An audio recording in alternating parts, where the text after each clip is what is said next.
غلامان احمد رضا ہے،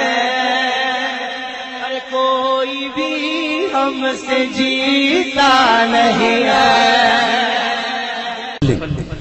سیدنا و نبینا مولانا محمد والکرم وآلہ وصحبہ وسلم۔ حضرات، آپ دیکھ رہے ہیں ہماری نگاہوں کے سامنے شہزادہ سرکار مسولی آل رسول حضرت سید گرامی وقار شیخ طریقت حضرت سید شاہ گلزار میاں صاحب قبلہ اسماعیلی سجادہ نشین خانقاہ عالیہ اسماعیلیہ۔ سبحان اللہ۔ آج تو میں نے عہد کیا تھا کہ تھوڑی دیر حضرت کی موجودگی میں گفتگو ہوگی، لیکن بس علماء کرام کی گفتگو ایک جملے میں نچوڑ کر، اور میں چاہتا ہوں کہ اب حضرت جو اجازت دیں صلاۃ و سلام پڑھا جائے یا دعا ہو جائے۔ حضرت مفتی شہر بنارس مفتی معین الدین صاحب قبلہ اور مولانا انتظار احمد صاحب غزالی، ان دونوں حضرات نے حالات حاضرہ کے تعلق سے بہت ہی مفصل بیان فرمایا۔ میں تو یہ کہتا ہوں کہ اس وقت جو موجودہ حالات ہندوستان کے بنے، بھیا تھوڑا خاموش ہو جاؤ، ایک ہی جملے کی تقریر ہے یہ۔ اس وقت جو ہندوستان کے حالات بنے، یہ قطعاً نہیں کہنا ہے کہ کسی کلمہ پڑھنے والے کے لیے یہ حالات اچھے نہیں ہیں۔ یہ اتنے اچھے حالات ہیں، یہ اتنے بہتر حالات بنے کہ رہبری کھل کے سامنے آ گئی۔ بے شک رہبری کھل کے سامنے آ گئی۔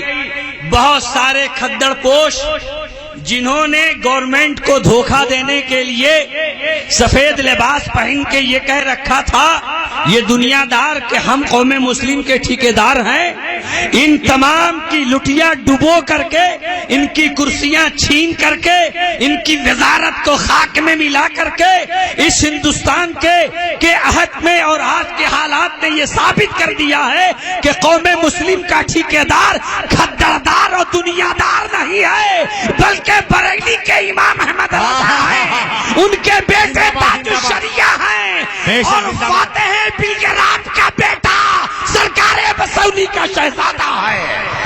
نعرہ تکبیر، نعرہ رسالت، مسلک اعلی حضرت، فیضان اعلی حضرت، فیضان تاج الشریعہ۔ سپریم کورٹ میں ہمیں کسی وکیل کی ضرورت نہیں ہے، کسی دانشور کی ضرورت نہیں ہے، بس ایک کٹ گھرے میں گورنمنٹ کا وکیل کھڑا ہوگا اور دوسری طرف حضرت تاج الشریعہ کھڑے ہوں گے اور ان کے دست بازو حضرت گلزار ملت کھڑے ہوں گے۔ ماشاءاللہ، سبحان اللہ، یا رسول اللہ، تاج الشریعہ، تاج الشریعہ۔ واقعہ سن لیجئے، گفتگو ختم کرتا ہوں۔ زندہ باد۔ شہزادے سرکار مسولی بیٹھے ہیں۔ اتفاق سے میں ان خوش نصیبوں میں سے ہوں کہ گیا میں ایک محلہ ہے سادات کرام کا آبگیلا، جہاں حضرت حاجی وارث علی شاہ صاحب رحمت اللہ علیہ مسولی شریف حضرت کی ننیحال ہے۔ ان کے مریدین وہاں تشریف فرما ہوتے تھے۔ ہمارے سسرال میں ایک کٹیا ہے، آج بھی وہ موجود ہے، جو وارثی کٹیے کے نام پر مشہور ہے۔ ابھی 2 سال پہلے مفتی سید خورشید صاحب اور سید ظفر صاحب بیٹھے، ہم لوگ بات چیت ہو رہی تھی کہ سید ظفر صاحب کی آنکھوں میں آنسو آ گئے اور حضرت کا ذکر ہو رہا تھا۔ بہت کافی دیر تک وہ نمناک رہے اور کہا قاری صاحب ایک واقعہ سن لیجئے۔ گلزار میاں صاحب کا ذکر آیا تو ایک واقعہ سن لیجئے۔ میں نے کہا سنا دیجئے۔ کافی دیر نمناک رہے اور کہا آپ کے دادا حضور عارف باللہ، فنا فی اللہ، باقی اللہ، حضرت سید حبیب میاں صاحب علیہ رحمۃ سبحان اللہ، سبحان اللہ، کا بڑا گہرا تعلق تھا آپ گلا سے، سبحان اللہ، کیونکہ حاجی صاحب علیہ رحمہ کے مریدین وہاں تھے تو آپ تربیت کے لیے وہاں مہینوں قیام فرماتے تھے۔ سبحان اللہ۔ فرماتے ہیں کہ سید عبد الوہاب صاحب کے ہاں حضرت کا قیام ہوتا تھا اور آپ صوم داؤدی آپ کی زندگی کا مشغلہ تھا. ایک دن روزہ رکھتے تھے, ایک دن افطار رکھتے تھے, ایک دن روزہ, ایک دن افطار, ایک دن روزہ, ایک دن افطار. ایک مرتبہ حضرت پہ کیفیت طاری ہوئی, فرمایا میں جانا چاہتا ہوں. لوگوں نے صاحب مصافحہ وغیرہ کر لیا اور حضرت روانہ ہو گئے. بڑی سادگی کا زمانہ تھا, سادات کا سادات سے تعلق تھا, سبھی اشراف تھے. حضرت روانہ ہو گئے, لیکن نہ جانے کیا پھر کیفیت طاری ہوئی کہ پھر آپ واپس آئے. آپ کی اسی خصوصی کٹیے میں آپ نے قیام فرما لیا. سبحان اللہ. سید عبدالوہاب صاحب کے والد فرماتے ہیں, یہ ان کی روایت ہے کہ 3 دن تک حضرت اسی کٹیے میں بند رہے اور کسی نے حضرت کو اس کے اندر سے باہر نکلتے نہیں دیکھا, یہاں تک کہ استنجا اور رفع حاجت کے لیے بھی باہر نہیں نکلے.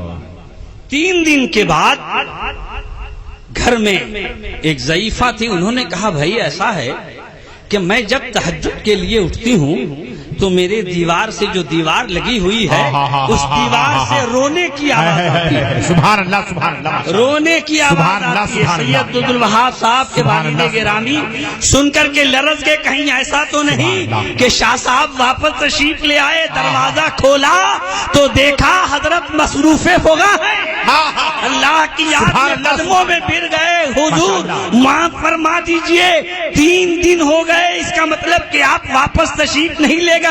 حضور معاف کر دیجئے, آپ نے کیا کھایا, کیا پیا, آپ نے کیسے روزہ رکھا, کیسے افطار کیا. دیکھو اللہ کا ولی کیسے پردہ ڈالتا ہے اپنی ولایت پہ. ارشاد فرمایا سید صاحب, ایک سید صاحب دوسرے کو باعزت بنا رہے ہیں. ارشاد کیا سید صاحب, ارے اب تک تو میں صوم داؤدی رکھتا تھا, لیکن یہ اس خانوادے کی برکت ہے کہ آج کے بعد میں صائم الدہر ہو گیا. سبحان اللہ. نعرہ تکبیر, نعرہ رسالت, مسلک اعلی حضرت حضور سیدی گلزار ملت. برکت ہے کہ مجھ کو آج میرے خانوادے کے سادات کرام کی برکت سے آج میں نے وہ پورا کر لیا جو امام علی مقام نے کربلا میں پورا کیا تھا, امام زین العابدین نے کربلا میں پورا کیا تھا.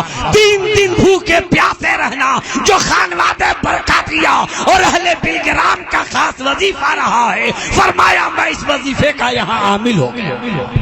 سبحان اللہ, سبحان اللہ, سبحان اللہ, سبحان اللہ. بہت بڑی نسبت ہے. آپ نے دیکھا اعلی حضرت سرکار کا نام لینے کا صحیح حق اگر کسی کو حاصل ہے تو یہ سادات کرام ہیں, اور سچی محبت کا سبق اعلی حضرت کا اگر کوئی پڑھا سکتا ہے تو یہی وہ سادات کرام ہیں جنہوں نے اعلی حضرت سے محبت سکھائی ہے. یہی وجہ ہے کہ اعلی حضرت سرکار نے اپنی پوری زندگی کو آل رسول کے قدموں میں ڈال دیا ہے, اور ارشاد فرمایا کیا بات رضا اس چمنستان کرم کی, زہرا ہے کلی جس میں حسین اور حسن پھول, زہرا ہے کلی جس میں حسین اور حسن پھول. قصیدہ نور پڑھتے ہیں اعلی حضرت, نبی کی نعت پڑھتے ہیں اعلی حضرت, اور نبی کا ذکر کرتے کرتے آل رسول کا ذکر کرتے ہیں اور عرض کرتے ہیں یا رسول اللہ صبح طیبہ میں ہوئی, بڑھتا ہے باڑا نور کا, صدقہ لے لے نور کا, آیا ہے تارا نور کا, تیری نسل پاک میں ہے بچہ بچہ نور کا, تو ہے نور تیرا سب گھرانہ نور. سبحان اللہ. اس لیے مجھے اعلان کرنے دیا جائے, سیادت کو رضویت سے الگ نہیں کیا جا سکتا, بے شک. سبحان اللہ. اور رضویت کو سیادت سے الگ نہیں کیا جا سکتا. سیادت کو سمجھنا ہو اعلی حضرت کی بارگاہ میں آنا ہوگا, اور اعلی حضرت کی قیادت کو سمجھنا ہو ان سادات کرام کے قدموں میں آنا ہوگا. سبحان اللہ. اللہ تعالیٰ ان کی محبت پر قائم رکھے, اور انہی سادات کرام کی نسبت کی برکتوں سے ہمارا اور آپ کا خاتمہ اللہ ایمان پر عطا فرمائے. استغفر اللہ ربی من کل ذنب واتوب الیہ, اشہد ان لا الہ الا اللہ واشہد ان سیدنا مولانا محمد عبدہ ورسولہ.